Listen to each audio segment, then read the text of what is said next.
Bismillahirrahmanirrahim. Assalamualaikum warahmatullahi wabarakatuh. Alhamdulillah, salatu wassalamu ala Rasulillah wa ala alihi wa ashabihi wa mawalah. Amma ba'du. Jadi di sini saya akan menjelaskan tentang sistem pendidikan di negara Jerman. Jadi kita ketahui bersama bahwa bentuk negara Jerman adalah negara federal. Jadi negara Jerman terbagi menjadi beberapa negara bagian. Nah, di sini tujuan pendidikan di Jerman itu ditentukan oleh negara bagian masing-masing. Jadi di setiap satu negara bagian dan satu negara bagian yang lainnya itu mempunyai tujuan pendidikan yang berbeda-beda seperti itu. Jadi pemerintah pusat langsung memasrahkan kepada negara bagian masing-masing untuk mengelola pendidikannya. Kemudian adapun wajib belajar di Jerman itu berlangsung pada usia 6 sampai 18 tahun. Jadi kira-kira 12 sampai 13 tahun itu yang diwajibkan untuk belajar. Kemudian untuk memenuhi wajib belajar harus dikunjungi sebuah sekolah penuh waktu yaitu selama 9 tahun. Kemudian setelah itu memasuki sekolah kejuruan paruh waktu. Jadi di Jerman siswa itu membutuhkan waktu 12 sampai 13 tahun untuk wajib belajarnya seperti itu. Nah, di sini ada pun struktur dan jenis pendidikan yang ada di Jerman.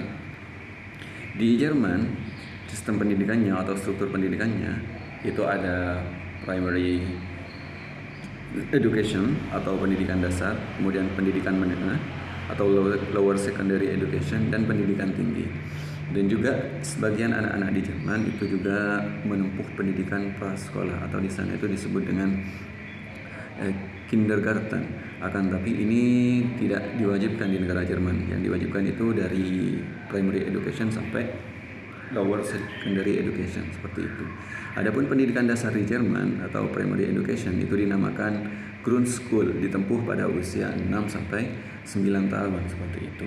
Dan adapun pendidikan menengahnya itu di Jerman dibedakan menjadi 4. Itu yang pertama ada Hauptschule, ada Realschule, ada Gymnasium, ada Gesamtschule. Adapun Hauptschule di sini adalah sekolah yang disiapkan untuk siswa yang ketika sudah lulus dari sekolah tersebut itu masuk ke proses magang seperti itu. Jadi siswa yang lulusan Hauptschule itu dipersiapkan untuk masuk dalam dunia pemagangan. Adapun Realschule itu adalah program sekolah menengah yang bertujuan untuk mempersiapkan siswa untuk menjadi sebuah pegawai atau buruh tingkat menengah seperti itu. Adapun Gymnasium itu program sekolah menengah yang dipersiapkan untuk siswa yang akan memasuki pendidikan tinggi. Adapun Gesamtschule di sini merupakan program umum yang dibuat untuk siswa seperti itu. Dan juga selain itu di Jerman ada pendidikan non formalnya juga. Pendidikan non formal di Jerman ini berupa pendidikan vokasi dan pendidikan pokoknya pendidikan selain pendidikan formal, yang mana ini pendidikan non formal ini bertujuan untuk bagi siswa yang ingin kerja semuanya, maka butuh sertifikat pendidikan ini. Jadi pendidikan non formal ini untuk menunjang setelah siswa itu lulus dari Hauptschule atau Realschule seperti itu. Dan juga setelah melalui pendidikan menengah, siswa itu akan masuk ke pendidikan tinggi.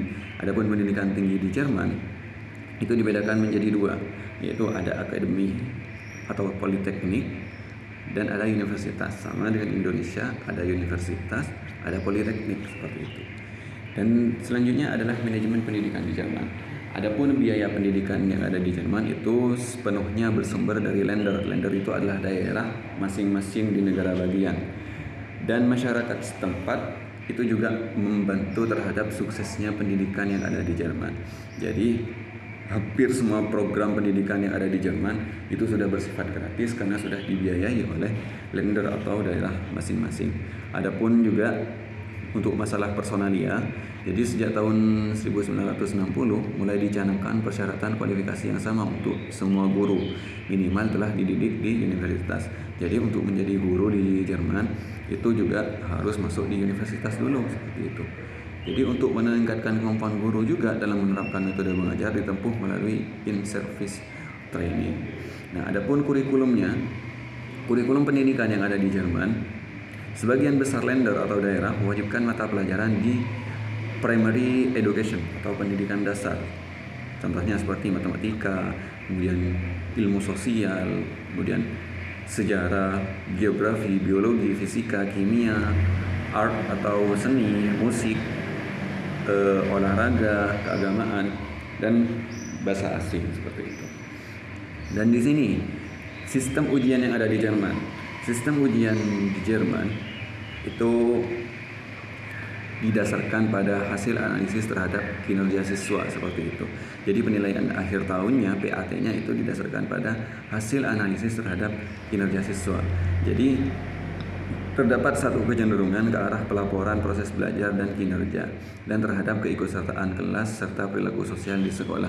Tidak ada nilai ujian atau ijazah di sekolah dasar, yang ada hanya sebuah laporan kinerja siswa pada akhir tahun. Jadi ketika siswa lulus dari primary education atau pendidikan dasar itu tidak ada nilai atau tidak ada ijazah di situ, akan tapi cuma laporan kinerja saja bagaimana siswa tersebut selama berproses di sekolah dasar seperti itu. Nah, adapun di Jerman juga ini yang paling penting, diadakan pengajaran nilai sikap, bukan tentang pengajaran nilai rapot. Jadi setelah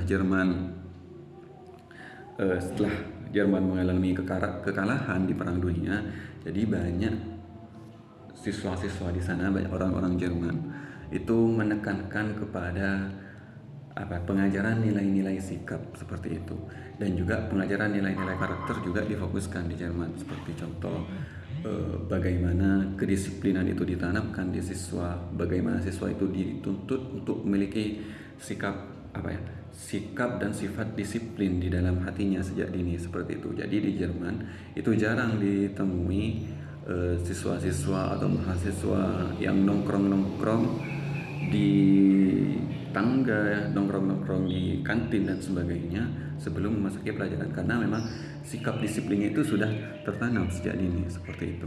Jadi mungkin itu yang bisa saya sampaikan. Kurang lebihnya saya mohon maaf. Wassalamualaikum warahmatullahi wabarakatuh.